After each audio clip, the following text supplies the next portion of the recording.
Welcome back to crazy vehicle zone అండి. మధ్యతరగతి కుటుంబం వాళ్ళకి మళ్ళీ నేను మంచి వెహికల్ తీసుకొని వచ్చాను మీ ముందుకి. తక్కువ బడ్జెట్లో మీకు వెహికల్స్ ఇస్తా అని చెప్పాను కదా. సో ఏదైతే చెప్పిన మాట ఉందో ఆ మాట మీద నేను నిలబడ్డాను. అందుకే మీ ముందుకి ఈ వెహికల్ తీసుకొని వచ్చాను అనమాట. మహీంద్రా వెరిటో అండి, 2012 మోడల్కి సంబంధించిన వెహికల్ ఇది. ఇంజన్ మాత్రం 100కి 100% చాలా ఒరిజినల్గా ఉంది, చాలా స్మూత్గా ఉందండి. టైర్స్ కూడా చూసుకోవచ్చు, చాలా బాగున్నాయి. BS3 మోడల్ వచ్చేసి మహీంద్రా వెరిటో అండి, 2012 మోడల్. టైర్స్ ఇవి ఒక 20-30% ఉన్నాయి. వెనకవి మాత్రం చాలా బాగున్నాయి.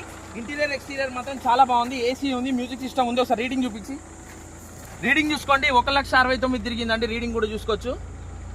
రీడింగ్ చూసుకోండి, ఇంటీరియర్ చూసుకోండి. చిల్ ఏసీతో పాటు చాలా బాగున్నాయి. ఏ పార్ట్ కూడా రీప్లేస్ అవ్వలేదు. బాణా నుంచి బ్యాక్ డిక్కీ వరకు చాలా ఒరిజినల్గా ఉంది. చూసుకోండి, ఏది మారలేదు, ఒరిజినల్గా ఉంది. ఏ కంప్లైంట్లు లేదు, నాయిస్ లేదు. స్టీరింగ్ నుంచి అసలు బండి సస్పెన్షన్ పరంగా కూడా చాలా బాగున్నాయి. టైర్స్ బాగున్నాయి, టైర్స్ కూడా చూసుకోవచ్చు. బ్యాక్ టైర్స్, ఫ్రంట్ 2 టైర్స్ వేయించుకోవాలి. బ్యాక్ టైర్స్ మాత్రం చాలా బాగున్నాయి.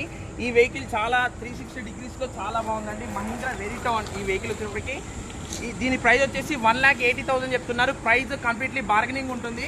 మీరు ఈ వెహికల్ కావాలనుకున్న వాళ్ళు డిస్ప్లే మీద కనబడుతున్న నెంబర్ని కాంటాక్ట్ అవ్వండి. తక్కువ బడ్జెట్ అండి ఇది. మీ కార్లు కూడా అమ్మాలి అనుకుంటే నన్ను సంప్రదించండి, నా ఛానల్ని ఫాలో అవ్వండి. ఒకసారి 360 డిగ్రీస్లో వెహికల్ మొత్తం చూసుకోవచ్చు. చాలా నీట్గా ఉంది, చాలా బాగుంది. 100కి 100% ఒరిజినల్గా ఉంది. ఒరిజినల్ బంపర్లు, ఒరిజినల్ గ్లాసులు, పవర్ విండోస్, పవర్ స్టీరింగ్తో పాటు AC సెంట్రల్ లాకింగ్ ఉంది. దీనికి AC కూడా చిల్ AC ఉందండి. మైలేజ్ కూడా మంచిగా వస్తుంది, మీరు చూసుకోవచ్చు. ఈ వెహికల్ కావాలనుకున్న వాళ్ళు నన్ను సంప్రదించండి, నా నెంబర్కి కాల్ చేయండి. బార్గెనింగ్ అయితే ఉంటుంది. నా నెంబర్ వచ్చింది 7396386249. నా ఛానల్ని ఫాలో అవ్వండి, షేర్ చేయండి. అందరికీ తక్కువ బడ్జెట్లో ఎవరికైనా కార్ కావాలంటే ఈ కార్ని అందరికీ షేర్ చేయండి. బాగుంటుందా?